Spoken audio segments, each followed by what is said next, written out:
उम्मीद है कि एनडीए का मैथमेटिक्स का पेपर बहुत अच्छा हुआ होगा आपका। 3 सितंबर 2023 को आपने एग्जाम लिखा है एनडीए 2, और इसके मैथमेटिक्स के जो पेपर है उसमें 120 क्वेश्चन पूछे गए थे। सेट डी का पूरा step by step solution answer की मैं आपको इस पूरे वीडियो में बताऊंगा। तो जिन बच्चों ने सेट डी अटेम्प्ट किया था, एनडीए का एग्जाम लिखा था, आप अपना आंसर से चेक कर सकते हो। यदि आपका कोई डिफरेंट सेट भी है तो कई सारे क्वेश्चन कॉमन होंगे, आप उसको चेक करो। तो मैं एक एक करके क्वेश्चन को देखता हूँ, उसका सोल्यूशन बताता हूँ और उसका आंसर की बताता हूँ। आप अपने क्वेश्चन पेपर के साथ मैच करो कि आपने कितना स्कोर किया है, और फिर हम लोग कट ऑफ के बारे में बात करेंगे कि आपका सिलेक्शन हो सकता है या नहीं हो सकता है। बड़ी बात क्या है कि एनडीए साल में 2 बार होता है, कोई टेंशन वाली बात नहीं है। हो गया तो बहुत अच्छी बात है, एसएसबी के लिए प्रिपरेशन स्टार्ट करेंगे। नहीं हुआ तो अप्रैल में फिर एग्जाम होगा, उसके लिए और अच्छा प्रिपरेशन करेंगे और फिर एसएसबी के लिए ट्राई करेंगे। राइट, चलो स्टार्ट करते हैं फटाफट। सो क्वेश्चन नंबर 1 आप देख लो, the Cartesian product of A multiply A has 16 element. देखो सेट्स का बहुत बेसिक क्वेश्चन था, हमने सेट्स के डेफिनेशन में पढ़ा था। If 0, 2 belongs to A multiply A, it means the first element is the part of set 1 and the second element is part of set 2। तो आप यहाँ पे देख रहे हो सेट ए के अंदर एक 0 आ रहा है और एक 2 आ रहा है। दूसरा ऑर्डर पेयर हमारे पास है 1, 3 and this also belong to A multiply. इसका मतलब सेट ए का एलिमेंट 1 और 3 भी होगा। अल्टीमेटली सेट ए में 4 एलिमेंट हैं, 0, 1, 2, 3, और ए मल्टीप्लाई पता करो 16 एलिमेंट हो जाएंगे। क्वेश्चन में पूछा गया है number 1, it is possible to determinate A. Of course we can determine A, हमने ए फाइंड कर लिया। सेकंड, ए मल्टीप्लाई ए के अंदर 3, 2 होगा क्या, करके देखो। 3, 2 यस होगा, क्योंकि 3 and 2 ए का एलिमेंट है। इसका मतलब हमारा दोनों स्टेटमेंट करेक्ट है, option C is correct in this. Right, चलो क्वेश्चन नंबर 2 फटाफट आगे बढ़ेंगे, टाइम वेस्ट नहीं करेंगे, आप फटाफट चेक करते रहो। सेट 2, क्वेश्चन नंबर 2 में लिखा हुआ है कि लेट ए द सेट जिसमें 20 एलिमेंट है। ये भी सेट्स का बहुत basic question. Define the relation जिसमें 4x minus 3y equal to 1 है। आपको देखना है यदि हमारे पास 4x minus 3y equal to 1 है और सेट के अंदर का एलिमेंट 1 to 20 है, तो क्या क्या ऑर्डर पेयर बन सकता है, क्या क्या ऑर्डर पेयर बन सकता है। जैसे यदि मैं इसको इस तरह से लिखता हूँ, 4x is equal to 1 plus 3y and x is equal to 1 plus 3y divided by 4। y की जगह पे कोई ऐसे 1 से 20 के बीच में नेचुरल नंबर लो जिससे कि x भी एक नेचुरल नंबर हो। यदि मैं y को 1 पुट करता हूँ, बहुत अच्छी बात है, x कितना हो जाएगा, देखो y को 1 पुट करता हूँ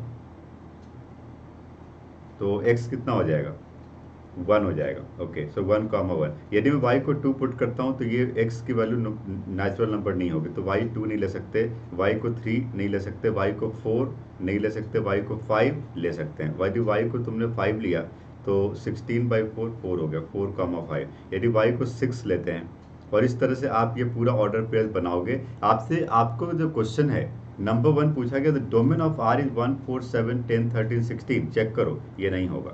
the range of r is 1, 5, 9, 13 से, देखो 1, 5 तो ऑलरेडी मिल रहा है हमें, यस, तो रेंज 2। आप पूरा का पूरा ऑर्डर पेयर पता करो, आपको एग्जैक्ट आंसर मिलेगा। Option B is the correct answer in this question. Okay, चलो आगे बढ़ते। बहुत डिटेल में जाने का हमारे पास समय नहीं है, बहुत टाइम लग जाएगा, इसलिए फटाफट मैं आंसर बताते चला जाता हूँ आपको, एंड जहाँ पे जरूरत है वहाँ पे सोल्यूशन बता रहा हूँ। देखो क्वेश्चन नंबर 3 में आपके पास है, consider the statement the relation F is defined by, देखो XQ एंड 4a। तो आपको कहा जा रहा है कि क्या ये फंक्शन है। ओके, तो यहाँ पे F2 पता करो, F2 equal to 3 to the power 3, 9, 27, and यहाँ पर दूसरी बार यदि F2 पता करेंगे तो 4 2 जा 8। तो अलग अलग एलिमेंट के लिए अलग अलग इमेजेज है, बट यहाँ पर यदि मैं देखता हूँ x की जगह यदि मैं 4 पुट करता हूँ तो 4 स्क्वायर 16 भी आ रहा है एंड 4 3 जा 12 भी आ रहा है। एक एलिमेंट के लिए डिफरेंट इमेजेस बन रहे हैं। This is not a function, ये फंक्शन है बट ये फंक्शन नहीं है। ठीक है, तो इसका मतलब ऑप्शन ए करेक्ट हो गया। चलो आगे बढ़ते हैं, ये भी रिलेशन फंक्शन का बेसिक क्वेश्चन था। क्वेश्चन 4 सेट्स का बहुत आसान क्वेश्चन है। वेन डायग्राम बना लो, लेफ्ट हैंड साइड का वेन डायग्राम बनाओ, राइट हैंड साइड का वेन डायग्राम बनाओ, पता चल जाए कौन सा करेक्ट आंसर है। यहाँ पर सेकंड एंड थर्ड करेक्ट है। A union B minus A, of course A union B के इक्वल होगा, आप वेन डायग्राम से चेक कर सकते हो। And second B equal to A union B minus A minus B. A minus B को हमने कहा था कि आप इसको ए इंटरसेक्शन बी डैश भी लिख सकते हो, एक ही बात है। A minus B is A but not B, A intersection B not मतलब ए बट नॉट बी, ठीक है, एक ही बात है। इसका ऑप्शन बी करेक्ट है क्वेश्चन 4 में। चलो आगे बढ़ते हैं।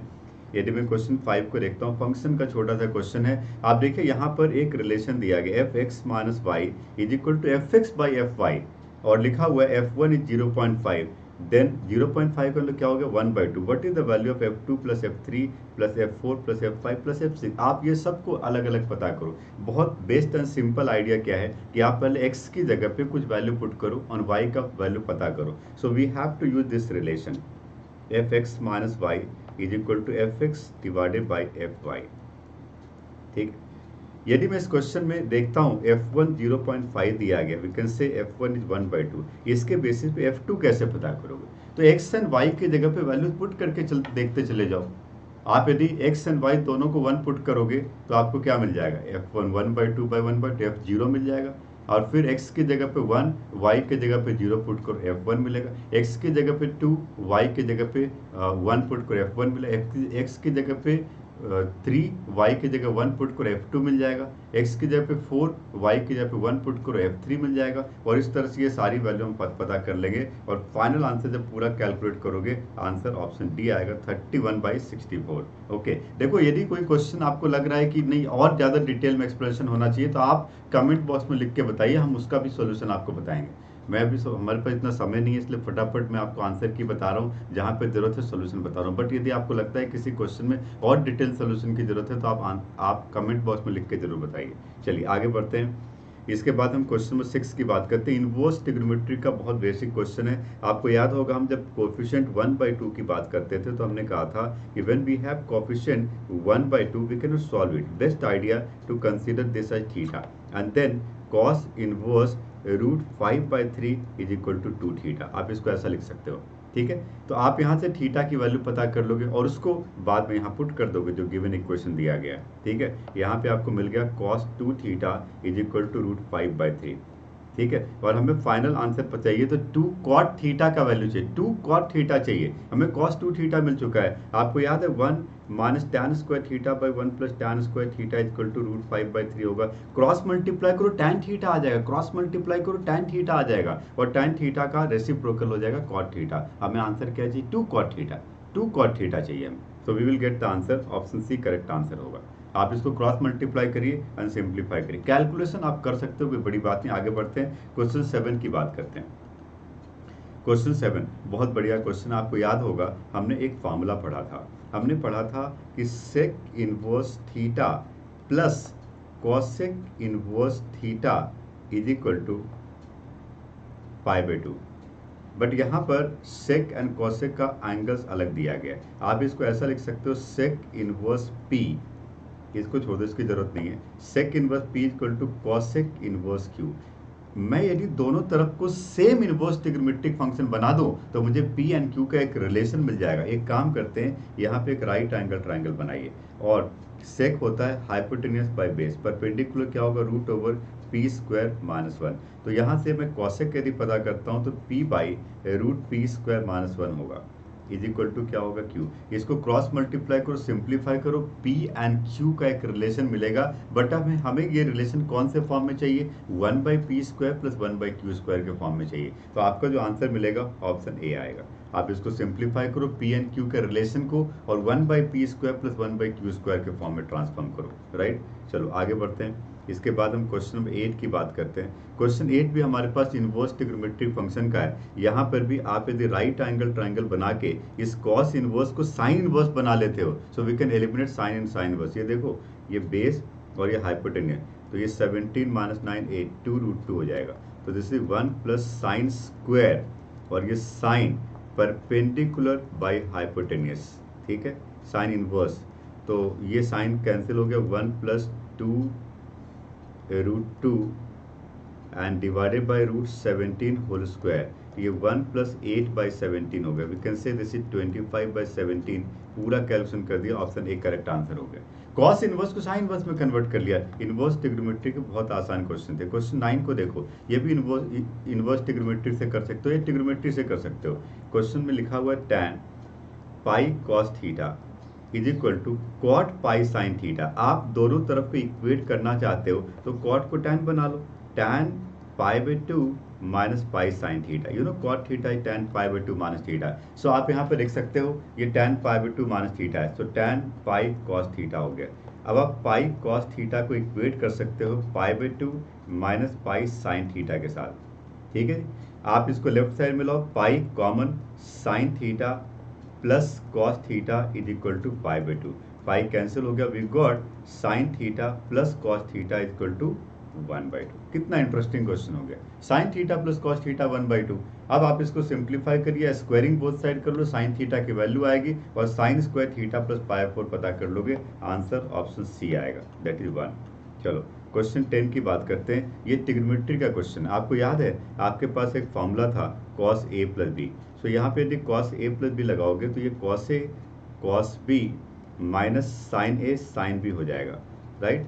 और फिर यदि मैं यहाँ पर cos a cos b cos alpha, और क्वेश्चन में tan अल्फा साइन बीटा दिया गया है, यहाँ से आप cos alpha cos beta sine alpha sine beta पता कर लो राइट एंगल ट्रायंगल बना के। If tan alpha is given, right angle triangle बनाओ, साइन अल्फा cos अल्फा मिलेगा। If sine beta is given, we can also find the cos beta by right angle triangle, और ये सब value यहाँ put कर दो, you will get the answer, ठीक है। चलो ऑप्शन सी इसका करेक्ट आंसर होगा। ओके, क्वेश्चन 11 की बात करते हैं। क्वेश्चन 11 हमारे पास एक फंक्शन का बहुत आसान क्वेश्चन है, fx दिया गया, GOF दिया गया है। सबसे पहले आप GOF से GX पता करो, और जब GX मिल जाएगा तो हमसे GX पूछा गया। क्वेश्चन नंबर 11 एंड क्वेश्चन 12 ये दोनों क्वेश्चन का सेम फंक्शन है। क्वेश्चन 11 का आंसर बी आएगा, क्वेश्चन 12 का आंसर सी आएगा। जब GX मिल चुका है तो G15 भी मिल जाएगा वैल्यू पुट करने के बाद। ओके, क्वेश्चन 13 आप देखिए, अगला दो क्वेश्चन एक ही फंक्शन के ऊपर बेस्ड है, और ये बहुत बढ़िया क्वेश्चन। हमने इस क्वेश्चन के बारे में डिस्कस किया है पहले कि जब भी किसी क्वेश्चन में फंक्शन और उसका रेसिप्रोकल दिया होता है, आप x की जगह पे 1/x पुट कर दो। पहला एक और इक्वेशन बनाओ, सभी x की जगह पे 1/x पुट करो, सभी x की जगह पे 1/x पुट करो, सभी x की जगह पे 1/x पुट करो, ठीक है। और इन दोनों इक्वेशन को सॉल्व कर लो। इन दोनों इक्वेशन को सॉल्व करके f1/x को एलिमिनेट करो लीनियर इक्वेशन की तरह। यहाँ पर यदि मैं इस इक्वेशन को 2 से मल्टीप्लाई करता हूँ और दोनों इक्वेशन को सब्ट्रैक्ट कर देता हूँ तो f1/x कैंसिल हो जाएगा और सिर्फ fx बचेगा, and we will get the exact value of the function. और जब fx मिल गया तो 0.5 मिल जाएगा, राइट। सो इसलिए इसका आंसर होगा ऑप्शन बी। ओके, इसके बाद यदि मैं बात करता हूँ क्वेश्चन नंबर 14, सिमिलर है। यहाँ पर भी आपको पूछा गया डैश 0.5, तो डिफरेंशिएट कर लो fx को और फिर 0.5 पुट करो, you will get the answer option C, right. चलो यदि मैं क्वेश्चन नंबर 15 की बात करता हूँ, यहाँ पर बहुत बढ़िया क्वेश्चन है, बस डिटर्मिनेंट के फॉर्म में दिया हुआ है। ज़्यादातर इस तरह के क्वेश्चन हमने जो सॉल्व किए थे वो फंक्शन में था, बट डिटर्मिनेंट में एक काम करो, एक्सपैंड कर दो डिटर्मिनेंट, एक पॉलिनोमियल फंक्शन बनाओ। यदि आप इस डिटर्मिनेंट को एक्सपैंड कर देते हो, you will get a polynomial function. आप इस डिटर्मिनेंट को पूरा एक्सपैंड करो, एक क्यूबिक फंक्शन आपको मिलेगा, you will get a cubic function, ठीक है जी। एक क्यूबिक फंक्शन करो एक्सपैंड, एक क्यूबिक फंक्शन मिल, जब एक क्यूबिक फंक्शन मिल गया तो डिफरेंशिएट करके उसका इंक्रीजिंग डिक्रीजिंग का इंटरवल पता करना कौन सी बड़ी बात है। f' को 0 से इक्वेट करोगे, टर्निंग पॉइंट मिलेगा, नंबर लाइन बनाओगे और चेक करोगे कि f' कौन से इंटरवल में पॉजिटिव और कौन से में निगेटिव है। जिस इंटरवल में f' निगेटिव होता है वो इंटरवल डिक्रीजिंग का इंटरवल होता है, ठीक है जी। और इसी से रिलेटेड है क्वेश्चन नंबर 16, मैक्सिमा मिनिमा का है, सेम मैक्सिमम पॉइंट के किस पे आएगा आप चेक कर सकते हो, ऑप्शन सी करेक्ट आंसर है। ओके, चलिए आगे बढ़ते हैं। Consider the following equation for next to question. Okay, बहुत बढ़िया क्वेश्चन है। 4x² plus y² equal to 9, आप लिख सकते हो y² is equal to 9 minus 4x², then y in terms of x क्या हो गया, square root of 9 minus 4x²। What is the maximum value of y, maxima minima का question है, dy/ds करो, 0 से इक्वेट करो, टर्निंग पॉइंट मिलेगा, वहां पे डबल डेरिवेटिव पता करो और पॉइंट ऑफ मैक्सिमा मिल जाएगा। और फिर पूछा गया है कि एक्स वाई की मैक्सिमम वैल्यू बताओ, जब वाई की मैक्सिमम वैल्यू मिल गई उसको एक्स से मल्टीप्लाई कर देंगे। तो क्वेश्चन 17 का आंसर बी है और 18 का आंसर ए है, मैक्सिमम मिनिमम का क्वेश्चन था ये। चलो क्वेश्चन 19 की बात करते हैं, रेंज ऑफ द फंक्शन, बहुत बढ़िया क्वेश्चन है। साइन स्क्वायर एक्स का रेंज पता है आपको, what do mean by the range of sine square x. Sign square x का रेंज होता है 0 to 1, ठीक है, होता है। साइनस का -1 to 1 है, but sign square x can not be negative, तो साइन स्क्वायर एक्स क्या होगा 0 to 1। आप यदि इसमें सभी में पाई ऐड कर दो, adding pi in each term, okay, adding pi in each term, adding pi in each term, तो pi plus sine square X जो होगा that lies between pi to pi plus 1। Option B is correct. Simple, maximum minimum question था।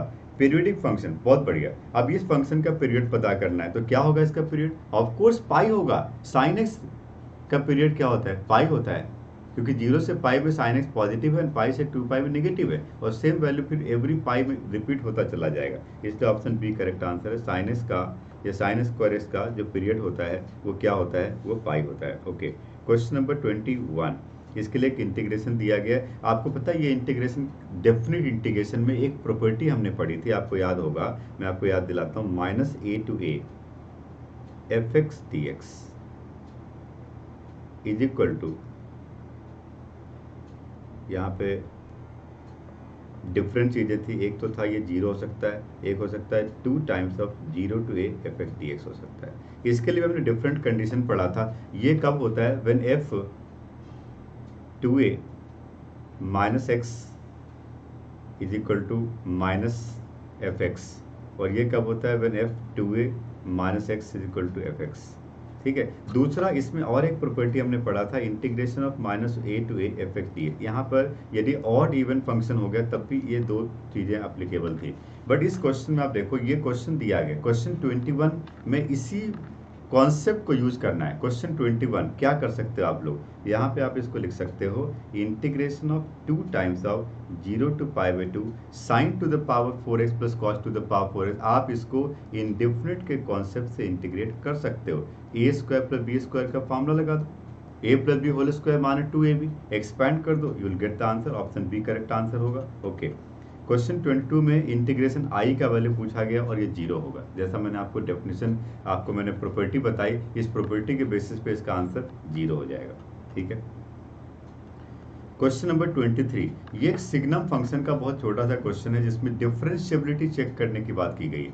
If the function is differentiable X equal to and then what is the value of A plus B. बहुत बढ़िया, ए plus B. तो ए पता करो, B पता करो। Differentiable है मतलब कंटिन्यूअस भी होगा।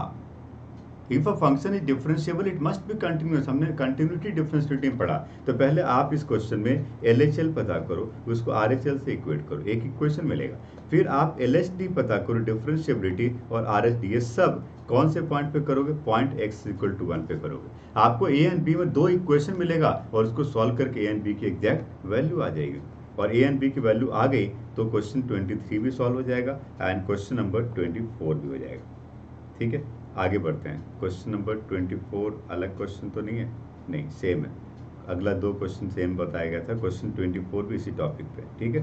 Question 25, if F X equal to log mod X then what is the value of F dash 0.5। Excellent, good question. Log mod X, तो पहली बात आप इसको मॉडुलस फंक्शन से करोगे और इसको सिग्नम फंक्शन में कन्वर्ट करोगे। अब क्वेश्चन लिखा है 0 to 1। आपको देखना है कि x की वैल्यू यदि 0 से 1 के बीच में होगी तो log x पॉजिटिव होगा कि नेगेटिव? ऑफ कोर्स पॉजिटिव होगा। देखो, log x यदि कोई x की वैल्यू रेसिप्रोकल होती है और 1 से छोटी होती है, तब उस केस में मैं कह सकता हूं कि इसकी वैल्यू क्या होगी? नेगेटिव होगी। तो माइनस log x होगा। ये 0 से 1 है ना, यदि 1 से बड़ा होता तो log x पॉजिटिव होता। 0 से 1 के बीच में 1/2 3/4 कुछ भी पुट करो x की जगह पे, माइनस log x हो जाएगा। माइनस log 1/2 क्या होगा? माइनस log 2 होगा। तो ये नेगेटिव वैल्यू आएगी, तो एफ एक्स नेगेटिव हो गया। और जब एफ एक्स नेगेटिव हो गया तो एफ डैश एक्स क्या होगा? ये भी नेगेटिव, -1/। फिर आप एफ डैश 0.5 पता करोगे तो -1/0.5 होगा। आंसर क्या आएगा? -2। इसलिए ऑप्शन ए करेक्ट आंसर है इस क्वेश्चन। ओके, आगे बढ़ते हैं। यदि मैं क्वेश्चन 26 की बात करता हूँ, यहाँ पे लिखा है F dash X equal to cos log x and y equal to F of 2x minus 3/। बहुत बढ़िया क्वेश्चन है। आपको एफ डैश एक्स पता करना है। पहली बात तो y आपको पता है, y दिया हुआ है एफ एक्स के फॉर्म में, और हमें एफ डैश एक्स पता करना है। एफ डैश एक्स दिया गया है, हमें d/ds पता करना है। y को डिफरेंशिएट करो, y को डिफरेंशिएट करो। How to differentiate y? We can say dy/dx equal to F dash 2x minus 3/x multiply, और 2x माइनस 3/x को क्वोशिएंट रूल से डिफरेंशिएट करो क्योंकि ये सेकंड फंक्शन होगा। तो x multiply 2 minus 2x minus 3/x square. ठीक है, इस तरह से करो। और एफ डैश एक्स तो दिया गया, x की जगह पे 2x माइनस 3/x पुट कर दो तो क्या मिल जाएगा? cos log 2x minus 3/x multiply, and यहाँ पे 2x और 2x कैंसिल हो गया, तो ये बन गया -3/x², ये बन गया। ठीक है, आप इसको देखो, आंसर आ गया, यस, ऑप्शन सी आ गया, सी इज द करेक्ट आंसर। बहुत छोटा क्वेश्चन है, चेन रूल से डिफरेंशिएट कर दिया हमने। देखो दिखने में क्वेश्चन कॉम्प्लिकेटेड, देखो आप देख रहे हो एनडीए का जो क्वेश्चन पेपर बहुत आसान है, हर एक क्वेश्चन 30-40 सेकंड में हो जाएगा। कुछ क्वेश्चन में कैलकुलेशन लेंदी है, 1-2 मिनट लग सकता है, इससे बड़ा कोई भी क्वेश्चन है। बट इंपॉर्टेंट बात क्या है, हमने रिवाइज किया था कि नहीं, हमने रिवाइज किया था कि नहीं। यदि हम पूरे सिलेबस को रिवीजन करके जाते, एनसीईआरटी बेस्ड क्वेश्चन आते हैं, बहुत डिफिकल्ट नहीं होता है एनडीए का पेपर। बट हम लोग गलती क्या करते हैं, हम पूरे सिलेबस को पढ़ के नहीं जाते, कुछ चैप्टर्स करके जाते हैं। जो बच्चे क्लास 12 पढ़ते हैं, 11th भूल जाते हैं। आप 11th-12th के पूरे सिलेबस को, एनडीए के सिलेबस को यदि आप पूरा रिवाइज करके जाओगे, पेपर बहुत आसान होता है, खासकर मैथमेटिक्स का, जो मैं देख पा रहा हूँ। अब देखिए एनसीईआरटी बेस्ड क्वेश्चन है, आप कोई भी एनसीईआरटी बेस्ड रेफरेंस बुक करोगे, ये सारे टाइप के क्वेश्चन से मिल जाते हैं। लाइक अब देखो 0 to 8 pi mod sine x, अब देखो 0 to 8 पाई है ना, इसको सीधा लिख सकते हो 8 times of 0 to π/2 mod sine X D X. 0 से π/2 में साइन एक्स पॉजिटिव होता है, इसलिए मॉड हटा दिया, पॉजिटिव ले लिया, नेगेटिव की जरूरत ही नहीं है, इंटीग्रेट करो, आंसर आ जाएगा, क्या बड़ी बात है। Option D is the correct answer. ठीक है, चलो आगे बढ़ते हैं। Question number 28, what is the area between the curve fx equal to x mod x and x axis. बहुत बढ़िया क्वेश्चन, x mod x का कर्व बनाओ। x mod x का कर्व, x mod x मतलब क्या होता है, x² या -x², okay. x mod x, ये देखो x mod x, x mod x positive side पे जाओगे x² बनेगा, नेगेटिव साइड पे जाओगे x into -x, that is -x² बनेगा। ठीक है, डन, ये बन गया कब, ओके। x इक्वल टू 1 और x इक्वल टू -1। अब तुमको ये एरिया पता करना, we have to find this area. बहुत बढ़िया क्वेश्चन है, एक ही करो, 2 से मल्टीप्लाई कर दो, 0 to 1 हो जाएगा, और ये क्या हो जाएगा, x² dx हो जाएगा। बस इंटीग्रेट करो, you will get answer A, value put कर दो। चलो आगे बढ़ते हैं। डिफरेंशियल इक्वेशन का एक सिंपल क्वेश्चन पूछा गया है, order and degree of differential equation. आपको पता है हाईएस्ट ऑर्डर को हम ऑर्डर कहते हैं, एंड हाईएस्ट ऑर्डर के ऊपर जो पावर होता है उसको डिग्री कहते हैं। सो ऑर्डर 3 है एंड डिग्री 2 है, option D is correct answer, okay. Question 30, what is the differential equation of all the parabolas of type y² equal to 4a multiply x minus b। आपको पता है formation of differential equation हमने पढ़ा था कि y² equal to 4a multiply x minus b में कितने arbitrary constant, 2 arbitrary constant है। तो try to eliminate a and b, differentiate करो, दोबारा डिफरेंशिएट करो, सब्स्टिट्यूशन यूज करो, a एंड b को एलिमिनेट करने का ट्राई करो। ठीक है, तो पहले हम एक बार डिफरेंशिएट करते हैं, 2y dy/dx is equal to 4a multiply 1। ये तो सिंपल क्वेश्चन था, हमने एक बार डिफरेंशिएट किया, क्या मिला, 2y dy/dx equal to 4a और x माइनस b का 1 माइनस 0। ओके, दोबारा डिफरेंशिएट करो, यहाँ पर एक काम करो, 2 को कैंसिल कर दो इससे, तो ये बन गया y dy/dx equal to 2a। आप इसको प्रोडक्ट टूल से लेफ्ट साइड में डिफरेंशिएट करिए, तो y multiply d2y/dx square and plus dy/dx whole square equal to 0। Option D is the correct answer. Where is the problem, simple calculation है। Formation of differential equation, formation of differential equation कहता है try to eliminate the arbitrary constant, और जितने arbitrary constant होंगे उसका order उतना ही होगा उस इक्वेशन, डिफरेंशियल इक्वेशन का। क्वेश्चन 31, कॉम्प्लेक्स नंबर का बहुत सिंपल क्वेश्चन है। जब भी कोई कॉम्प्लेक्स नंबर का क्वेश्चन आता है, आप z की जगह पे x प्लस आई वाई मान लो, z की जगह पे x plus I Y, z बार की जगह x minus I Y, equation form करो, you will get the answer. देखो यहाँ पे लिखा हुआ है z मल्टीप्लाई z बार, तो x plus I Y multiply x minus I Y is equal to mod x plus I Y plus x minus I Y is 2x। Okay, so ये बन गया x² plus y² is equal to what, 4x², नहीं 2x। ये क्या represent कर रहा है, ये इक्वेशन क्या रिप्रेजेंट कर रहा है, ये इक्वेशन सर्कल को रिप्रेजेंट कर रहा है। किसको रिप्रेजेंट कर रहा है, सर्कल को रिप्रेजेंट कर रहा है। ये इक्वेशन सर्कल का जनरल इक्वेशन क्या है, x minus h whole square plus y minus k whole square equal to r²। यदि दोनों वेरिएबल क्वांटिटी का प्लस साइन है, डेफिनेटली सर्कल को रिप्रेजेंट कर रहा है। तो option D is correct, okay right. अब अगला क्वेश्चन आपके पास एक फैक्टोरियल का क्वेश्चन इसमें लिखा हुआ है। देखो ये फार्मूला बेस्ड क्वेश्चन है, इसका हमने फार्मूला डिस्कस किया था कि आप यदि कहते हो कि डिवाइडेड बाय 24 तो इसका रिमाइंडर क्या आएगा? आप तो देख रहे हो इसका आंसर है ऑप्शन सी 7। ठीक है, फॉर्मूला बेस्ड क्वेश्चन है, रिमाइंडर का फॉर्मूला है। What is the value of, अब देखो ये दो स्क्वायर रूट फंक्शन का क्वेश्चन है। Square root of complex number, square root of complex number में आपने पढ़ा था, इस कॉम्प्लेक्स नंबर को जिसका भी स्क्वायर रूट फाइंड करना चाहते हो उसको x प्लस आई वाई मान लो, स्क्वायरिंग बोथ साइड करो, एंड स्क्वायरिंग बोथ साइड करके x एंड y के फॉर्म में दो इक्वेशन बनाओ और उसको सॉल्व करके x एंड y की वैल्यू पता कर लो, उससे आपको square root of complex number मिल जाएगा। एंड सिमिलरली हम सेकंड पार्ट में कर लेंगे, हमारा आंसर ऑप्शन सी होगा। Okay, if matrix 1 to 3 then what is the value of determinant, property का क्वेश्चन है, i प्लस ए डैश का डिटर्मिनेंट पूछा गया आपसे। तो ए डैश तो आप पता कर सकते हो, एक मैट्रिक्स होगा उसको आइडेंटिटी मैट्रिक्स से ऐड कर देंगे, डिटर्मिनेंट पता कर लेंगे, प्रॉपर्टी की जरूरत ही नहीं है इसमें। तो पहले मैं ए डैश करता हूँ, तो ये देखो ये है 1 2 3 और ये है 1 2 3। ठीक है, और अब इस दोनों को मल्टीप्लाई कर दिया जाए, तो first row multiply first column, second row multiply second column, second row multiply first column, third row multiply first column. ठीक है, और इस तरह से ये 3/3 डिटर्मिनेंट बनेगा। और इस 3/3 डिटर्मिनेंट को हम आइडेंटिटी मैट्रिक्स से ऐड कर देंगे, 3/3 मैट्रिक्स को एक नया मैट्रिक्स बनेगा, उसका डिटर्मिनेंट पता करो। ऑप्शन ए करेक्ट आंसर होगा। क्वेश्चन नंबर 35 को देखते हैं।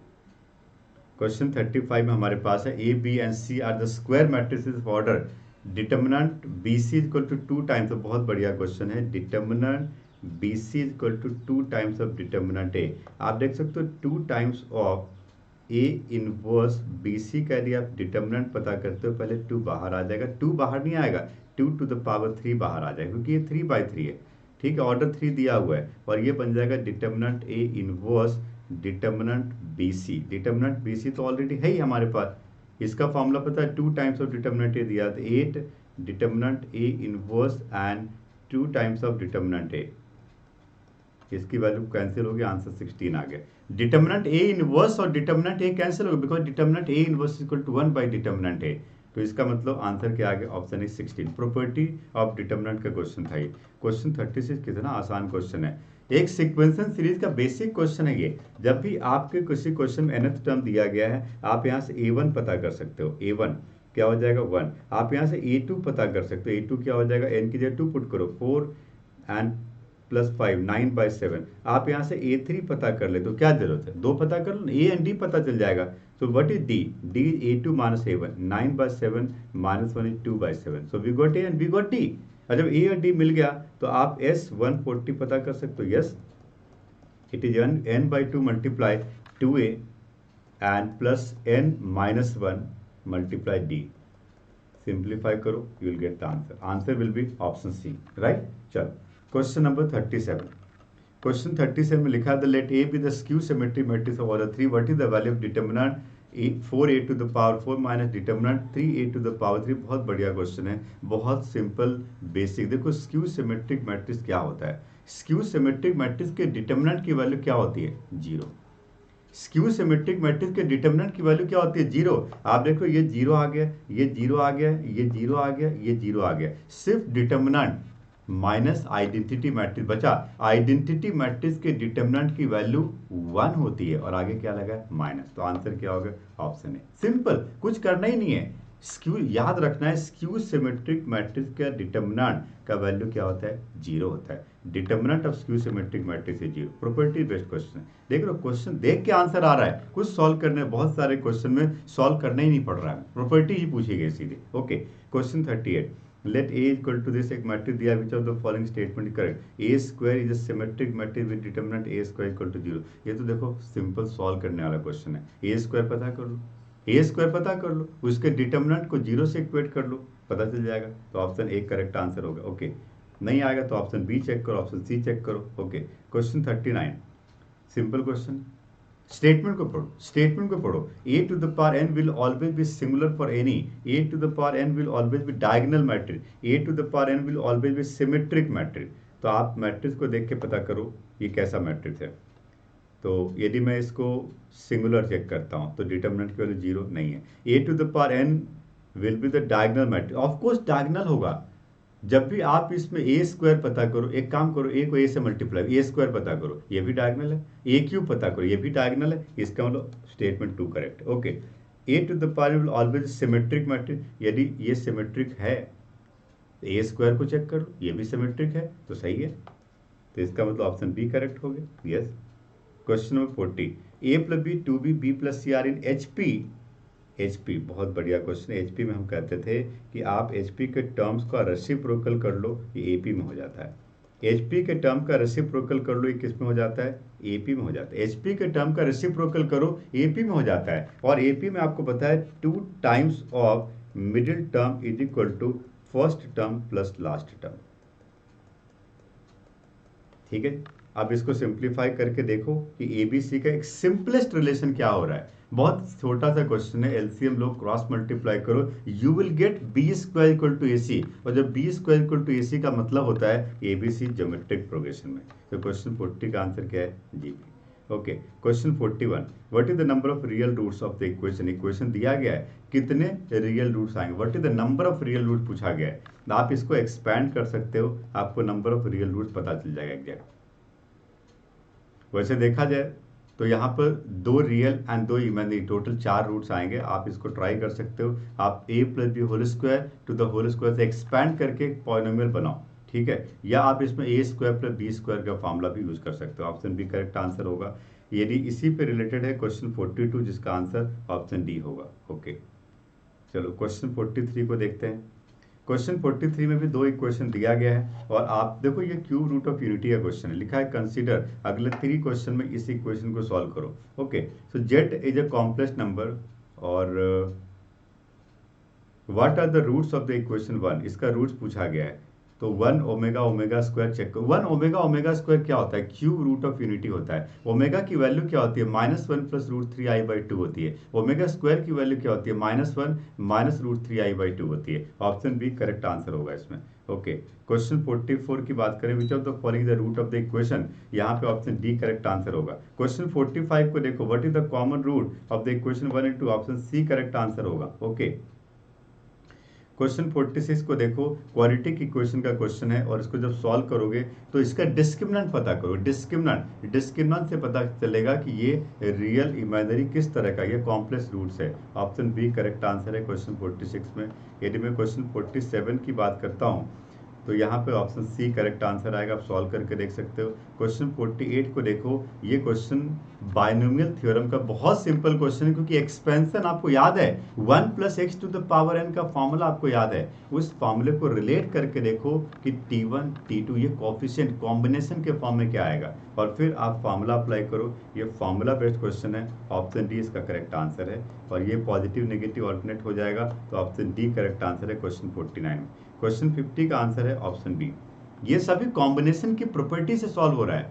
जब आप कोफिशिएंट पता करोगे तो कॉम्बिनेशन की प्रॉपर्टी लगे, NC1 + NC2 + NC3 क्या होता है, NC1 - NC2 + NC3 क्या होता है। ये सब property based question direct solve कर सकते हो, इसमें कोई सॉल्यूशन कोई कैलकुलेशन वाली बात ही नहीं है। ओके, अगला क्वेश्चन हमारा कोरिलेशन कोफिशिएंट का है। आपको पता है स्टैटिस्टिक्स के क्वेश्चन फार्मूला बेस्ड होते हैं, बहुत सिंपल है। Coefficient of correlation between x and y, what is the correlation coefficient between 3x + 4 and -3y + 3, answer आएगा option A -r। Okay, question 52 को देखते हैं। A fair coin is tossed 6 time, what is the probability of getting a result in the 6th toss of the different from those obtained in the first 5 tosses. बहुत बढ़िया question है, हमने probability के basics में independent event में इस question का solution पढ़ा था, इसका फॉर्मूला पढ़ा था। उस फॉर्मूले को अप्लाई करोगे, ऑप्शन सी करेक्ट आंसर आएगा। ओके, क्वेश्चन नंबर 53 को देखते हैं।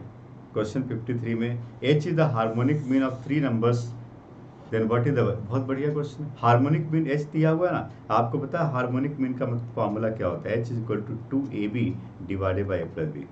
ए और बी क्या है, first and last term. Okay, but यहाँ पर क्या है, 3 टर्म्स दिए हुए हैं, तो यहाँ पर 3 टर्म्स में क्या आएगा, 3abc / a + b + c। इस फॉर्मूले को यूज करो, h की वैल्यू आएगी, उसको 270 से डिवाइड कर दो, you will get the answer. जरूरत पड़ने पे कॉम्बिनेशन की प्रॉपर्टी लगाओ, या NCR के फॉर्मूले से कॉम्बिनेशन को एक्सपैंड कर दो। ओके, क्वेश्चन 54 को देखते हैं। In a class there are n students including the student P and Q. Okay, बहुत बढ़िया है, पी एंड क्यू दो स्टूडेंट है बट टोटल एन स्टूडेंट है, बहुत अच्छी बात है। What is the probability that P and Q sit together if seats are arrange randomly. Okay, तो हमने इसके बारे में पढ़ा था परमुटेशन कॉम्बिनेशन में कि जब भी आप किसी चीज को टुगेदर लेते हो उसको सिंगल कंसीडर करना पड़ता है। टोटल हमारे पास एन सीट्स बनी हुई, कितनी सीट्स है, एन सीट्स है, जिसमें दो लोगों को टुगेदर एक साथ रखना है,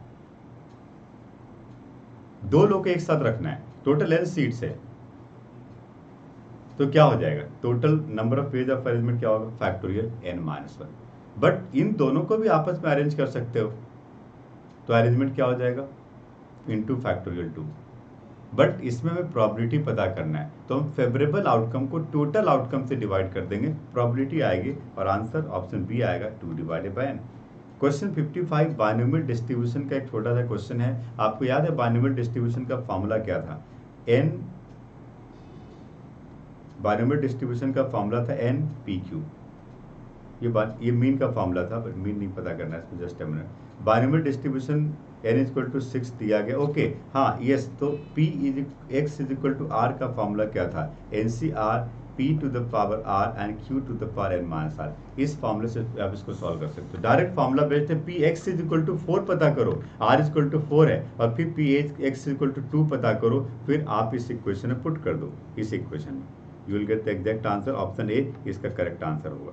चलो क्वेश्चन 56 की बात करते हैं। Find what is the probability that 3 boys sit together. Okay, इसका स्टेटमेंट दिया गया है, 3 boys P Q and R and 3 girls S T U are arrange in a row. बहुत बढ़िया क्वेश्चन है, P Q R 3 boys S T U 3 girls, और इसको arrange करना है। In how many way we can arrange in the photograph, total number of ways of arrangement is factorial 6। 6 लोगों को 6 places पर अरेंज करना है। बट अब फेवरेबल आउटकम पे डिपेंड करता है कि इसकी प्रोबेबिलिटी क्या होगी। क्वेश्चन नंबर 56 में लिखा है what is the probability that all 3 boys sit together. सबका डिनोमिनेटर 36 आएगा, सॉरी फैक्टोरियल 6 आएगा। Factorial 6 is called 120, factorial 6 is 720, factorial 424, yes factorial 6 की वैल्यू 720। सबका डिनोमिनेटर 720। अगर न्यूमरेटर डिपेंड करता है क्वेश्चन के ऊपर, और वहां से आप न्यूमरेटर पता करोगे। 56 क्वेश्चन का आंसर ए आ रहा है। 57 same question, what is the probability that boys and girls sit alternatively. बहुत बढ़िया, boys girls boys girls boys girls arrange कर लो, कितने तरीके से अरेंज कर सकते हो, उसको रिवर्स भी कर लो, girl boy girl boy girl boy. In how many way we can arrange, that is called the favourable outcome. Option B correct answer होगा क्वेश्चन 57 में। Okay question 58, what is the probability that no 2 girls sit together. मतलब boy no 2 girls sit together, boys को alternative position पे रखो और girls को alternative position पे, तो आपको पता चल जाएगा कि 2 गर्ल्स एक साथ नहीं बैठ सकती, इसके क्या चांसेस है। ठीक है, ऑप्शन डी करेक्ट आंसर होगा क्वेश्चन 58 में। What is the probability that P and Q take 2 end position, option A correct answer होगा। What is the probability that Q and U sit together. Together के बारे में मैंने पहले ही बात कही, टुगेदर को सिंगल कंसीडर किया जाता है, बट उसको आपस में इंटरचेंज करके फैक्टर 2 से मल्टीप्लाई किया जाता है। तो क्वेश्चन 60 का आंसर होगा D. Okay question 61, what is the length of projection. बहुत बढ़िया, प्रोजेक्शन का डायरेक्ट फॉर्मूला है, projection of A vector on B vector का फॉर्मूला क्या है, A vector dot B vector by magnitude of B vector. सीधा formula लगाओ, option B correct answer होगा। ओके क्वेश्चन 62 की बात करते हैं। यहाँ पर लाग्रांज आइडेंटिटी का क्वेश्चन, आपको याद है इसका एक फॉर्मूला था लाग्रांज आइडेंटिटी, जिसमें हम कहते थे magnitude of A vector cross B vector whole square plus A vector dot B vector whole square equal to magnitude of A vector square into magnitude of B vector square. तो left hand side क्या बन गया, ये बन गया magnitude of A vector square multiply magnitude of B vector square equal to 144, जिसमें magnitude of B vector 4 दिया गया है, तो मैग्नीट्यूड ऑफ ए भी मिल जाएगा, क्या दिक्कत है। Magnitude of A square is equal to 16 is equal to 144 B square, है ना। तो मैग्नीट्यूड ऑफ ए स्क्वायर क्या हो गया 16, इसको कैंसिल करो, तो 16 9 जा 144, ऑप्शन ए करेक्ट आंसर है इसमें, राइट। ये लाग्रांज आइडेंटिटी हमने पढ़ा था कि the sum of square of dot product and cross product is equal to the product of square of the magnitude of both the vector. This is called the Lagrange identity. Okay question number 63 को देखते हैं। Theta is angle between vector A and B such that A dot B is greater than equal to 0। बहुत बढ़िया question है, A dot B positive होगा। ए dot B positive का होगा, आपको पता है ए डॉट बी का फॉर्मूला क्या है, magnitude of A magnitude of B cos theta. Cos theta positive कहाँ पे होता है, कॉस थीटा पॉजिटिव कहाँ पे होता है? फर्स्ट क्वाड्रेंट में। ऑप्शन सी करेक्ट आंसर है, कोई दिक्कत वाली बात नहीं है। फॉर्मूला देखो ना, कितना आसान क्वेश्चन पूछा जाता है, फटाफट आंसर आ रहा है। क्वेश्चन 64, और आपको पूरा थोड़ी करना है, अरे 70-80% भी करते हो तब भी क्वालिफाई होते हो, बट क्वेश्चन पेपर आसान, आप चाहो तो पूरा 100% स्कोर कर सकते हो इस क्वेश्चन पेपर में, कोई बड़ी बात नहीं है। क्वेश्चन 64 को देखो, यहाँ पे लिखा हुआ the vectors are collinear. What do mean by collinear? हमने पढ़ा था कि यदि आपके पास A B and C collinear vector है तो आप इसको लिख सकते हो A B vector equal to lambda B C vector. आप ए बी वेक्टर पता करो final point minus initial point से, और बी सी पता करो दोनों के आई कंपोनेंट का रेशियो एंड जे कंपोनेंट का रेशियो इक्वल होगा। तो मैं यहाँ पे देख सकता हूँ -20 -11 इज इक्वल टू, आप लेमडा मल्टीप्लाई लिख सकते हो बीटा -40 एंड -52 + 8 -44 हो जाएगा। So -20 by beta -40 equal to -11 by -44। कौन सी बड़ी बात है, बीटा पता करो, ऑप्शन सी करेक्ट आंसर आएगा। तो पैरेलल या कोलिनियर के केस में आई कंपोनेंट का और जे कंपोनेंट का रेशियो सेम होता है, कब? जब A B and B C vector पता कर लेते हो। Question 65, consider the following in respect of the vector a vector and b vector, the number of unit vector perpendicular to both a and b is only one. Okay, number of unit vector, number of unit vector तो कई हो सकते हैं, perpendicular to both A and B, मतलब आप cross product पता करना है। परपेंडिकुलर टू वेक्टर को क्या करते हैं? क्रॉस प्रोडक्ट पता करते हैं। और दूसरा statement, the angle between the vector. Okay, angle पता करो, एंगल पता करो। मैंने एंगल पता किया और एंगल π/3 मिला, ऑप्शन बी करेक्ट था हमारा। क्वेश्चन 66 को देखो, L is the line with direction ratio passing through the point. बहुत बढ़िया क्वेश्चन है, और ये क्वेश्चन देखो 3 डायमेंशनल ज्योमेट्री का एक बेसिक क्वेश्चन है, फॉर्मूला बेस्ड क्वेश्चन है। L is the line with direction ratio is given and passing through the point 1 -1 -1, then what is the coordinate of the point L which distance from this is 2 unit. तो आप देख सकते हो ये आपके पास line है, इसका एक पॉइंट दिया गया है, पॉइंट ए 1 -1 1, और इसका डायरेक्शन रेशियो दिया गया 3 -2 6, और लिखा हुआ है कि what are the coordinate of the points on L. L के ऊपर एक ऐसा पॉइंट बताओ जिसका डिस्टेंस यहाँ से 2 यूनिट है। तो डिस्टेंस भी दिया गया, एल का पॉइंट मिल जाएगा, ऑप्शन डी करेक्ट आंसर आएगा। एक आंसर नहीं है, 2 आंसर है, क्योंकि पॉइंट पी लेफ्ट साइड में हो सकता है, राइट साइड में हो सकता है। ठीक है जी। क्वेश्चन नंबर 67 को देखिए, which one of the plane is parallel to the line? बहुत बढ़िया, parallel to the line, plane parallel to the line, plane parallel to the line। Plane का नॉर्मल और लाइन का डायरेक्शन रेशियो का dot product 0 है, दोनों perpendicular है। Plane का नॉर्मल पता करो, प्लेन का नॉर्मल पता करो, ठीक है, ऑप्शंस के अकॉर्डिंग प्लेन का नॉर्मल पता करो और लाइन का डायरेक्शन रेशियो पता करो, दोनों का डॉट प्रोडक्ट 0। तो लाइन का डायरेक्शन रेशियो क्या है? 3 4 5 है, और नॉर्मल तो हर एक क्वेश्चन में अलग, ऑप्शंस के अकॉर्डिंग चलना पड़ेगा, और जिसके नॉर्मल का डॉट प्रोडक्ट इस लाइन के डायरेक्शन रेशियो के साथ 0 है वो आंसर करेक्ट होगा। ऑप्शन डी चेक करके देखो, डॉट प्रोडक्ट पता करो, 0 आना चाहिए। क्यों? क्योंकि लाइन पैरेलल टू प्लेन दिया हुआ। Okay, question 68, what is the angle between the lines? Okay, line को स्टैंडर्ड फॉर्म में लिखो, डायरेक्शन रेशियो पता करो, एंड एंगल बिटवीन लाइन के लिए हम cos थीटा का फॉर्मूला लगाते हैं, b1 vector dot b2 vector by magnitude of b1 vector magnitude of b2 vector. b1 b2 क्या है? Direction ratio both the line. Standard form में लाइन को लिखो and b1 vector b2 vector पता करो। Okay, question 69, what is the equation of the sphere concentric with the sphere? बहुत बढ़िया, sphere को स्टैंडर्ड फॉर्म में लिखो। स्फीयर का जनरल इक्वेशन क्या होता है? x - h whole square plus y - k whole square plus z - p whole square is equal to r square. आप यहाँ से h k p पता कर सकते हो, जिससे कि आपको सेंटर ऑफ द स्फीयर पता चल जाएगा। तो दूसरा स्फीयर पता करना, उसका भी सेंटर सेम होगा, रेडियस भी आपको पहले स्फीयर का मिल चुका है, और जो ओरिजिन से पास हो रहा है, जिसमें ओरिजिन सेटिस्फाई कर रहा है, सिंपल, और ऑप्शन डी करेक्ट आंसर होगा इसमें। पहले सेंटर पता करो, सेंटर से आपको पता चल जाएगा कि हमारा दूसरा कॉन्सेंट्रिक सर्कल क्या होगा। ठीक है, question number 70, a point P lie on the line joining A 1 2 3 and B 2 10 1. If z coordinate of point P is 7, what is the sum of other two coordinates? Okay. बहुत बढ़िया question है। Point P lie on the line joining A 1 2 3 and B 2 10 1. Okay, एक point P lie on the line joining, okay, A और B दिया हुआ है, जिसका coordinate है 1 2 3, डायग्राम बनाते हैं फिर समझ में आएगा, 2 10 1। Point P lie on the line, z coordinate of point P is given. Okay, x y नहीं पता, z coordinate 7. What is the sum of other two coordinate? x and y की वैल्यू पता करो. Okay, बहुत बढ़िया. एक काम करते हैं, ए बी से इक्वेशन ऑफ लाइन पता कर लेते हैं 2 पॉइंट फॉर्म से, और उस इक्वेशन को तीसरा पॉइंट सेटिस्फाई करेगा.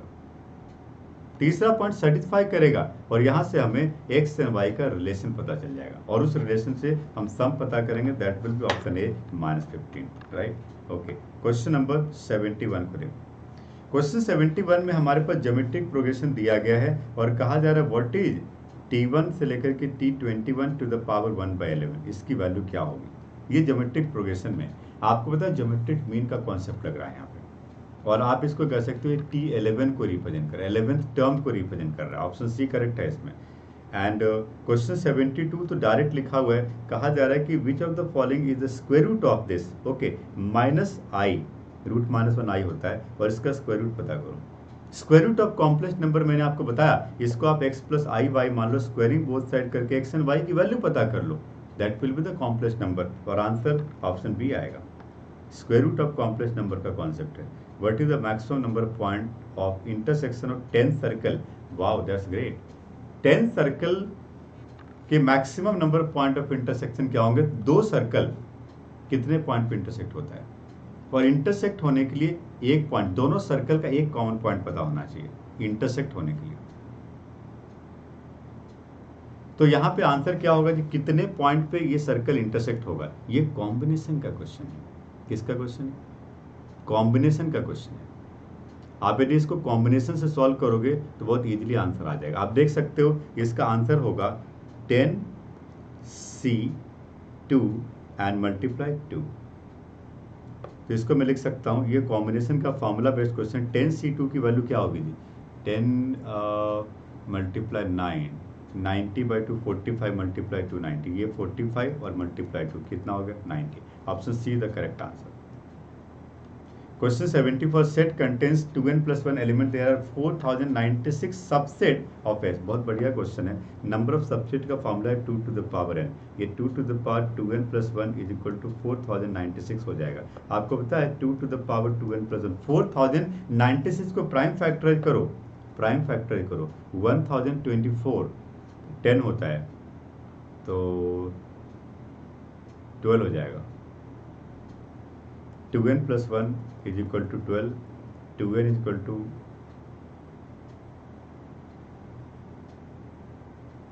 गलती कर दी क्या मैंने? There are 4096 subset of S which contain at most n element का है. at most n एलिमेंट का है. 2n + 1 तो है बट कम ज़्यादा से ज़्यादा n एलिमेंट होना चाहिए. ओके, तो n की वैल्यू क्या होगी? ओके, बहुत बढ़िया. तो n इक्वल टू क्या मिल रहा है? 5.5 मिल रहा है, मतलब n की वैल्यू 6 आ जाएगी. Option B is the correct answer. Right. चलो क्वेश्चन नंबर 75 को देखते हैं. क्वेश्चन 75 में आप लेफ्ट हैंड साइड के डिटर्मिनेंट को एक्सपैंड करोगे तो आपको a b c d e पता चल जाएगा, बट पूरा सॉल्व करने की जरूरत नहीं है. आपको सिर्फ कांस्टेंट को ढूंढना है. वैसा कौन सा टर्म है जिसमें वेरिएबल नहीं है, उसको ले लो और उसको ऐड कर दो लाइक टर्म को. That will be the constant. Option B correct हो, क्योंकि सारे टर्म में कोई ना कोई वेरिएबल आएंगे. इसलिए आएगा क्योंकि यहाँ पर जितने भी टर्म डिटर्मिनेंट में देख रहे हो उन सब में वेरिएबल ऑलरेडी दिया गया है. ओके, क्वेश्चन नंबर 76 को देखिए. If all elements of third order determinant are equal to 1 and -1 then the value of the determinant is an even number but not necessarily 0. बहुत बढ़िया. Question 77 then what is the value of determinant adjoint. Formula based question. याद है आपको इसका फॉर्मूला? Determinant a to the power क्या होता है? n होता है, n स्क्वायर होता है. ठीक है, तो आप यहाँ पे 625 करेक्ट आंसर ले सकते हो. डिटर्मिनेंट a पता कर लो, वैल्यू पता चल जाएगी. ओके, क्वेश्चन नंबर 78 को देखते हैं. ओके, बहुत बढ़िया क्वेश्चन. आपको पता है एक स्क्वायर कैसे पता करने? डिटर्मिनेंट एक मैट्रिक्स को सेम मैट्रिक्स से मल्टीप्लाई करो, ए स्क्वायर पता करो, ए क्यूब पता करो, यहाँ वैल्यू पुट कर दो, कोई बड़ी बात नहीं. Answer null matrix of order 3/3 आएगा. क्वेश्चन 79. देखो यहाँ पे कोई बहुत बड़ा लॉजिक नहीं, जो कैलकुलेशन बेस्ड क्वेश्चन है वो मैं छोड़ता जा रहा हूँ, उसको आप कर लिए होगे. नहीं आएगा तो आप कमेंट बॉक्स में लिख के बताओ. The value of the determinant of matrix A of order 3/3. C is the matrix of cofactor of matrix A. Then what is the value of the determinant C square? The answer is 81. बहुत बढ़िया question था. Okay, question number 80. एक matrix दिया गया, इसके determinant A1 A2 A3 की value पता करना। ये बहुत आसान और ये क्वेश्चन सीक्वेंसेस पे है, बट पहले आप डिटर्मिनेंट A1 पता कर लो। सभी k की जगह 1 पुट करो। ये देखो ना, ये जो डिटर्मिनेंट दिया गया ना, इसमें तुम A1 पता करोगे तो क्या मिलेगा, 0 1 -1 2। और इसी तरह से आप A2 पता करो, A3 पता करो, इस सब के डिटर्मिनेंट को ऐड करो, सीक्वेंशियल सीरीज का क्वेश्चन हो जाएगा। ये एक सेट पैटर्न का क्वेश्चन होगा, पता चल जाएगा आपको AP GP HP या कौन सा किस तरह का सीक्वेंस बन रहा है, और इन सबको ऐड कर दोगे, answer is option D, simple. Question number 81। Question 81 में लिखा है a parabola passes through the point 1 2 and satisfy the differential equation. Wow, that's great.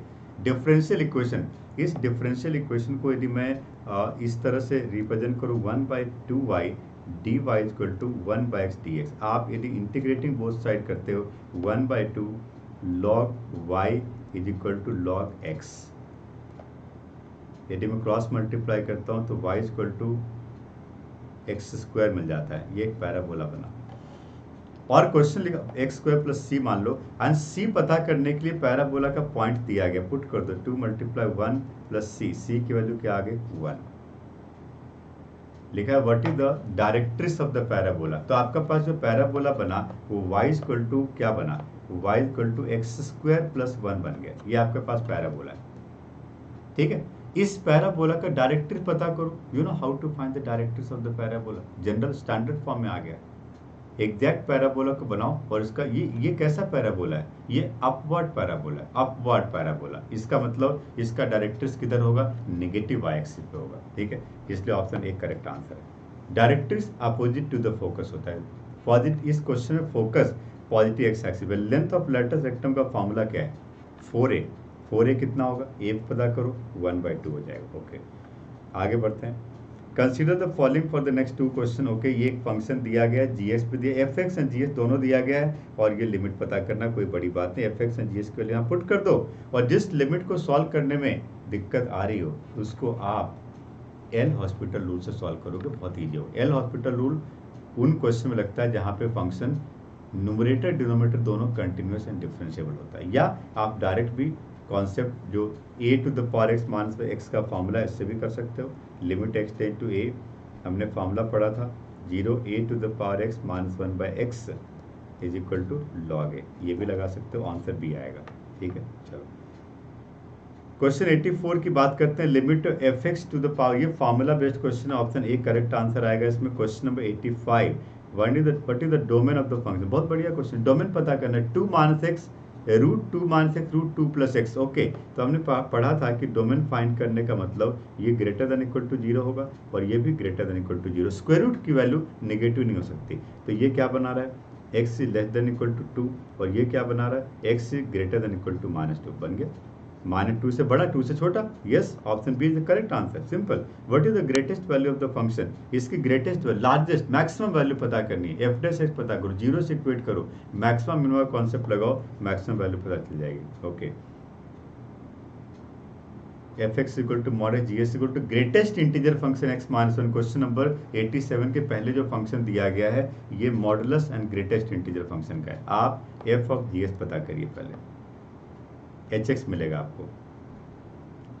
तो f of greatest integer function x - 1 by g of mod x।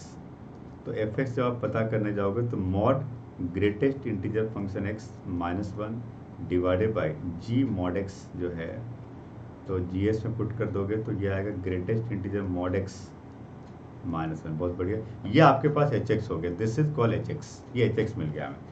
अब मुझसे hx का limit पूछा गया 0+ में, हम फाइंड कर लेंगे, एग्जैक्ट आंसर ऑप्शन बी आ जाएगा। लिमिट सॉल्व करना आपको पता है। क्वेश्चन 88 सेम क्वेश्चन है, 0- पे, आंसर ऑप्शन ए आएगा। ओके, क्वेश्चन नंबर 89 की बात करें। सिग्नम फंक्शन ऑलरेडी दिया गया, ए की वैल्यू पूछी गई है, कहा जा रहा है ये फंक्शन कंटिन्यूस है। ओके, यदि ये फंक्शन कंटिन्यूस है तो इसका LHL और RHL इक्वल होगा। LHL is equal to RHL is equal to F3। इन दोनों को इक्वेट करोगे और इससे इक्वेशन बनेगा, ए की वैल्यू ऑप्शन बी आएगी। ओके, क्वेश्चन नंबर 90, बी की वैल्यू ऑप्शन बी आएगा 1। एंड इसके बाद question number 91. The sum of derivations of n numbers from 10 and 20 are p and q. बहुत बढ़िया. Sum of deviation. Okay. ये statistics का question है. Sum of deviation of the number from 10 and 20. आपको पता है डेविएशन का मतलब क्या होगा? x माइनस a कहा जा रहा है. इसका सम डिवाइडेड बाय ये डेविएशन का फॉर्मूला है. सम ऑफ डेविएशन. ओके, तो पूरा डेविएशन नहीं, केवल सम पूछा गया, तो ये सम ऑफ डेविएशन होगा और इसकी वैल्यू p दी गई है और 20 के साथ करोगे तो q दिया गया, तो इसको a की जगह पे तुम 10 मान लो. x minus 10 is equal to p दिया गया और summation x minus 20 is equal to q दिया गया. बहुत अच्छा बात.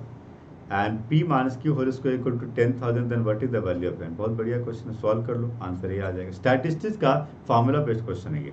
Question number 92, mean observation. ये भी फॉर्मूला बेस्ड ऑप्शन सी आएगा. इसमें सॉल्व करने वाली क्या बात है, आप कर लोगे. मीन डेविएशन का फॉर्मूला आपको बताया. ओके, आगे बढ़ते हैं. Question 93, the mean and the sum square of the 10 observation. बहुत बढ़िया क्वेश्चन है. मीन का मतलब होगा x bar which is summation x by n is equal to 40 and sum of square summation of x square 10 observation is 16160.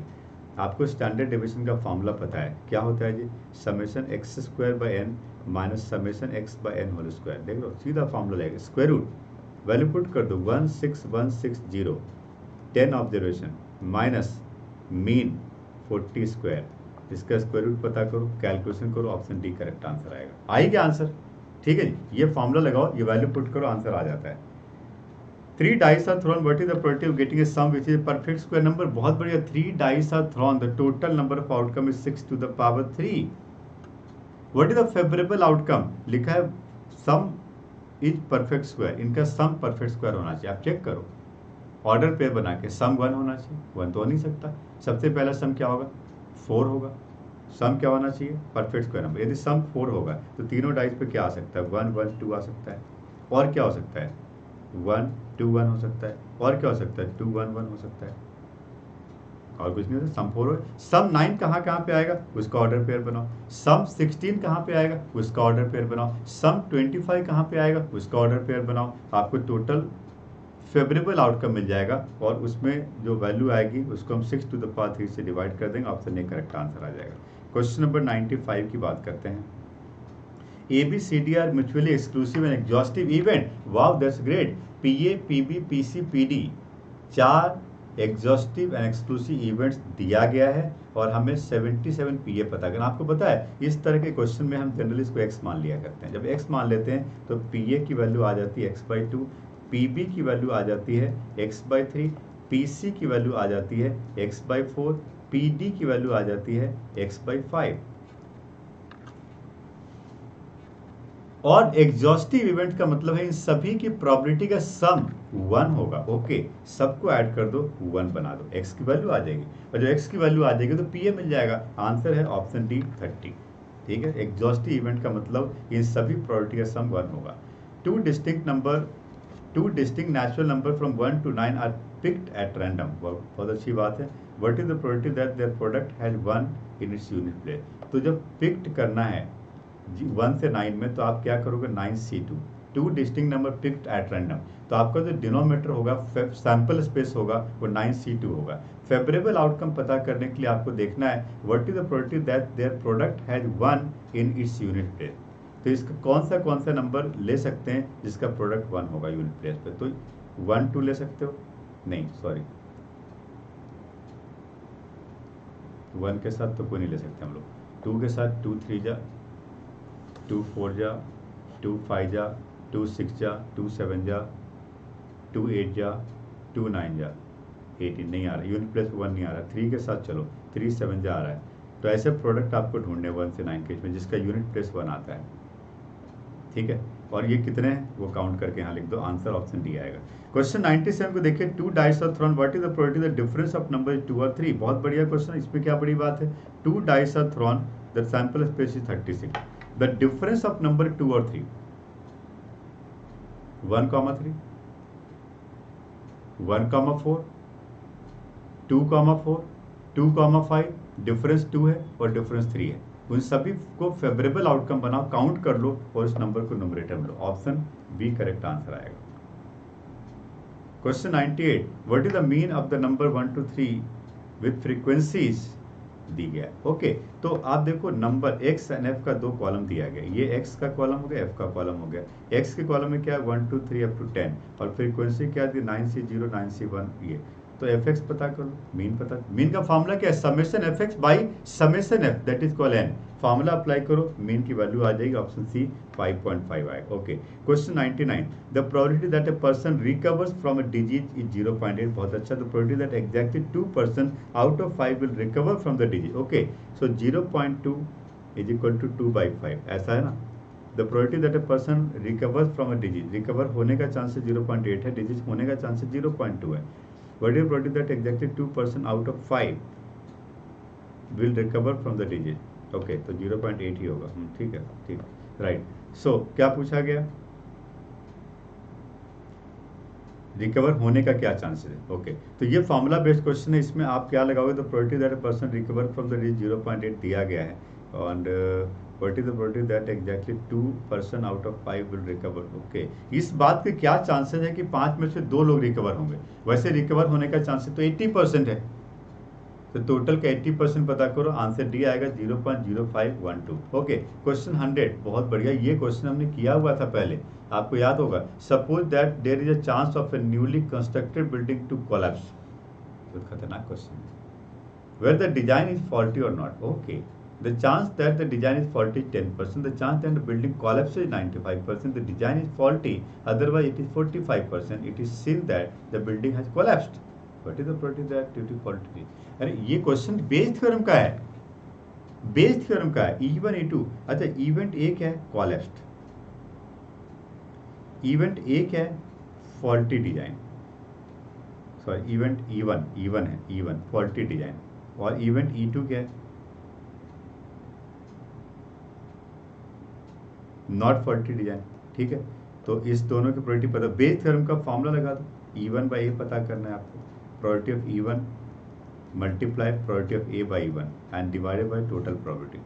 Formula apply करो, Bayes theorem का बहुत basic question है, ऑप्शन बी करेक्ट आंसर हो जाएगा। Okay, question number 101, what is the equation of directrix of the parabola. Parabola तो direct दिया गया है, डायरेक्ट्रिक्स का इक्वेशन बनाओ और B square plus B minus 2 equal to 0 को यूज कर लो। डायरेक्ट्रिक्स का इक्वेशन आपको पता है क्या होता है, Y square is equal to 4bx। मैं कहता हूँ कि ये पैराबोला राइट वर्ड है। व्हाट इज द डायरेक्ट्रिक्स, ये होता है डायरेक्ट्रिक्स, क्या होता है equation, X is equal to minus A, X is equal to minus B हो जाएगा यहाँ पे, और वैल्यू पुट कर दो, आपको एग्जैक्ट आंसर मिल जाएगा। ठीक है जी, ऑप्शन बी करेक्ट आंसर होगा। Okay, the point this and this are, बहुत बढ़िया क्वेश्चन है, ऑप्शंस के अकॉर्डिंग चलना पड़ेगा। क्वेश्चन 102 को देखो, ऑप्शंस के अकॉर्डिंग चलना पड़ेगा। यहाँ पे कहा जाए तो पॉइंट, ये 4 पॉइंट है, और ये चारों पॉइंट क्या सर्कल पे है, क्या ये चारों पॉइंट स्क्वायर का वर्टिसेज है, क्या ये चारों पॉइंट पैरेललोग्राम का वर्टिसेज है, या चारों पॉइंट कोलिनियर, हर एक ऑप्शन को चेक करना पड़ेगा, एंड ये कोलिनियर है। ठीक है, क्वेश्चन 103, गिवन दैट एक पी एंड क्यू का रिलेशन दिया गया, विच of the following is a point on a pair of straight line. Pair of straight line पे कौन सा पॉइंट सेटिस्फाई करेगा, तो पेयर ऑफ स्ट्रेट लाइन का सीधा इक्वेशन दिया गया, वैल्यू पुट करोगे, ऑप्शन बी करेक्ट आंसर आएगा। Question 104, 3x plus Y minus 5 equal to 0, the equation of a chord of circle. Chord of circle के इक्वेशन का डायरेक्ट फॉर्मूला आपने पढ़ा है, और कहा जा रहा है कि mid point of the chord बताओ। तो कॉर्ड का आपको डायरेक्ट फॉर्मूला पता है, आप end point of the chord पता करोगे, जो सर्कल का पॉइंट होगा, और वहां से मुझे मिड पॉइंट का फॉर्मूला से मिड पॉइंट मिल जाएगा, ऑप्शन बी करेक्ट आंसर होगा। Okay, question 105, consider the following in respect of the equation. ये जो इक्वेशन आप देख रहे हो किसका इक्वेशन है, इलिप्स का इक्वेशन है। Okay, the equation represent N ellipse, equation represent N hyperbola, hyperbola तो हो गई नहीं, इलिप्स का इक्वेशन है। Equation represent a circle, circle भी हो सकता है। ओके, अरे यार सर्कल भी हो सकता है, यदि के नेगेटिव हुआ तो हाइपरबोला भी हो सकता है, अरे के नेगेटिव हुआ तो हाँ ये सब हो सकता है। ये सर्कल भी हो सकता है, के की वैल्यू पर डिपेंड करता है, ये क्या होगा, के की वैल्यू जो क्वेश्चन में दी रखी है उन वैल्यू को पुट करके देखो ऑप्शन में, यदि के की जगह 19 पुट करें तो क्या बना रहा है, इलिप्स बना रहा है। यदि के की जगह 12 पुट करें तो वाई स्क्वायर नेगेटिव हो जाता है, हाइपरबोला बना रहा है। वाह, ये दोनों सही है। ओके, यदि के इक्वल टू 20 पुट करें तो डिनोमिनेटर सेम हो जाता है, X square and Y square का, ये सर्कल बना रहा है। वाह, मतलब ये तीनों सही है, ऑल ऑफ दीज। ये सर्कल भी है, पैराबोला भी, सॉरी इलिप्स भी है और हाइपरबोला भी है। Okay, question 106, consider the following statement with respect to hyperbola. एक हाइपरबोला दिया गया है और कहा जा रहा है कि the two foci are independent of theta. Focus पता कर लो, पता कर लो। मैं इसको सॉल्व करता हूँ, इसेंट्रिसिटी पता कर लो, distance between the two focus पता कर लो। ऑप्शन सी करेक्ट आंसर है, तीनों करेक्ट है इसमें। Okay, question 107, consider the following in respect of the circle. Okay, circle का इक्वेशन दिया गया है, इस सर्कल के इक्वेशन को स्टैंडर्ड फॉर्म में लाइए एंड स्टैंडर्ड फॉर्म से सर्कल का सेंटर एंड रेडियस पता चल जाएगा, और सेंटर रेडियस पता चल गया तो डायमीटर पता चल जाएगा, रेडियस का डबल, और सेंटर कौन से पॉइंट पे लाई करता है ये भी पता चल जाएगा। तो आप देखो how many statement given above is correct, तो कोई भी दो स्टेटमेंट इसमें करेक्ट हो जाएगा। Okay, question 108, for what value of K is the line this parallel to the line. Okay, line parallel कब होता है, जब उसके x कोफिशिएंट का रेशियो एंड y कोफिशिएंट का रेशियो इक्वल होता है। हमने पढ़ा था लाइन पैरेलल कब होगा, when a1/a2 is equal to b1/b2 is not equal to c1/c2। Line parallel का मतलब नो सॉल्यूशन से है, ठीक है जी। तो आप ये फॉर्मूला लगाओ एंड k के फॉर्म में इक्वेशन बनेगा, सॉल्व करके k की वैल्यू आ जाएगी। क्वेश्चन 109 को देखिए, the line x + y = 4 cuts the line joining p - 1 1 and q 5 7 at r, what is pr is to rq। बहुत बढ़िया क्वेश्चन है। लाइन एक दूसरे लाइन को एक लाइन सेगमेंट को किस पॉइंट पे कट करता है, ये बहुत सिंपल सा क्वेश्चन। आपको याद है कि 10th क्लास के हमने कोऑर्डिनेट ज्योमेट्री में पढ़े थे, 11th क्लास में हमने पढ़ा इसको। एक लाइन x + y = 4 कट कर देता है, किस रेशियो में कट करता है, रेशियो को k/1 मान लो, रेशियो को k/1 मान लो एंड पॉइंट r का कोऑर्डिनेट पता करो और x + y = 4 में पुट कर दो, आंसर बी आ जाएगा करेक्ट आंसर। ठीक, जब भी किसी क्वेश्चन में रेशियो पता करना हम k/1 मान लेते हैं। Question 110, what is the sum of the intercept of the line with perpendicular distance from origin 4 unit and the angle which is normal max.